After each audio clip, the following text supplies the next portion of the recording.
මෑත කාලේ ඉන්න මැරෙන හැම එකාම තමන්ගේ ගෙදර ඥාතියෙකුට මැරිලා වද දෙනව නේද? ඇයි මේ? ඇයි? මෙච්චර බුදුසසුන තියෙන රටේ හාමුදුරුවෝ අපවත් වෙලා ප්‍රේතය වෙනවා.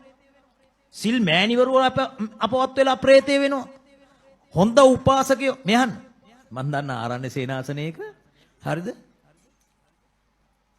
දානේ සංවිධානය කරපු අවුරුදු 63ක් දානේ සංවිධානය කරපු සංවිධායක තාත්තගේ දුව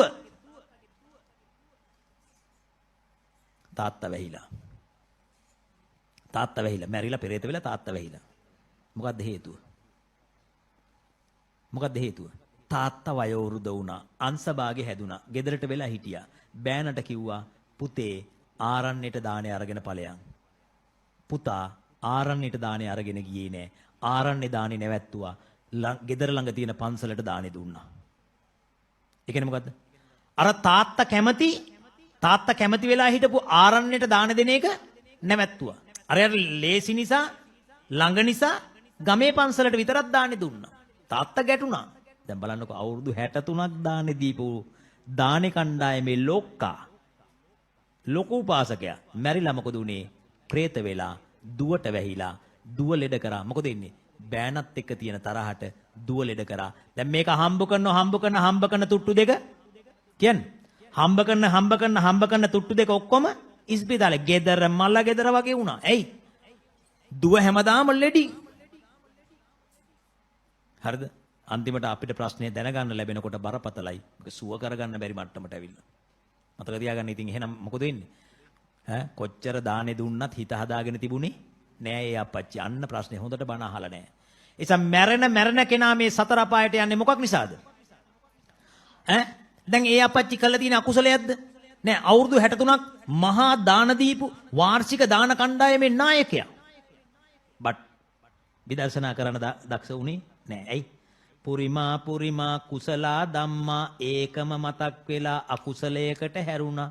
එහෙනම් ඒක මොකද? කුසලය අකුසලයට හැරුණා, උපනිස්සය වුණා. එයා මැරෙනකොට අකුසලයයි මතක් වුනේ. දැන් එහෙනම් මතක තියාගන්න, කුසලයක් කරලත් අකුසලයට හැරුණා නම් අකුසල් කරපු එකාට කවර කතාවද? ඒකයි මං කිව්වේ මොකද්ද?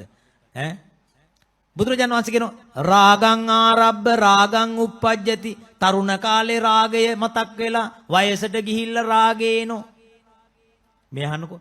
දවසක් මම බණක් කිව්වට පස්සේ බණ ඉවර වෙලා යනකොට උපාසකම්මල්ලා ඇවිල්ලා වඳිනවනේ. ආව ටීචර් කෙනෙක් අවුරුදු 74යි ටීචර් කෙනෙක්. මේකේ ළඟට ඇවිල්ලා කියනවා ගෞරවනීය ස්වාමින් වහන්සේ කට්ටිය මේ යනකම් හිටියේ මට ප්‍රශ්න අහන්න බෑ ලැජ්ජයි. මොකද්ද? නෑ ස්වාමින් වහන්සේ මං තරුණ කාලේ කරපු දෙයක් මට නිතර මගේ හිතට වද දෙනවා. ස්වාමින් වහන්සේ මේක අමතක කරගන්න මේක මේ සිත් උපදින එක නතර කරන්න මට ක්‍රමයක් කියන්න. මම මෙහෙම කරලා බලලා කිව්වා වෙඩි තියලා මරලා දාමු. ඇයි? සිත් උපදින එක නවත්තන්න පුළුවන්ද බල අපිට? එකම ක්‍රමය තියෙන්නේ මොකද්ද? මරලා දාන්න ඕන.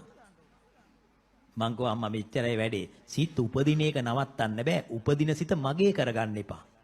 උපදින සිත මොකද?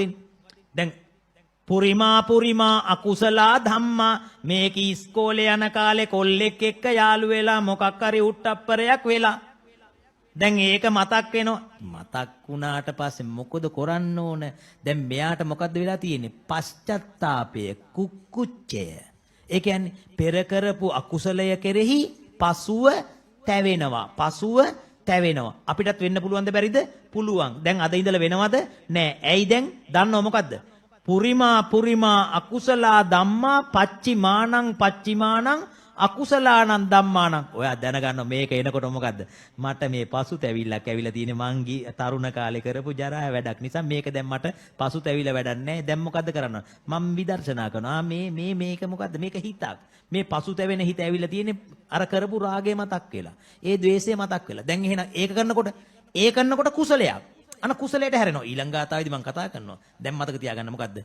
සමහර අය අදක්ෂ වුණොත් අදක්ෂ කෙනාට පෙර කරපු අකුසලයේ මතක් වෙලා දැනුත් එක්ක රාගය, එක්ක ද්වේෂය, එක්ක කුක්කුච්චය, එක්ක තීන මිද්දය, එක්ක විචිකිච්ඡාව ආදී ධර්මයන් ඇති වෙනවා. හරි අපි ලියමු.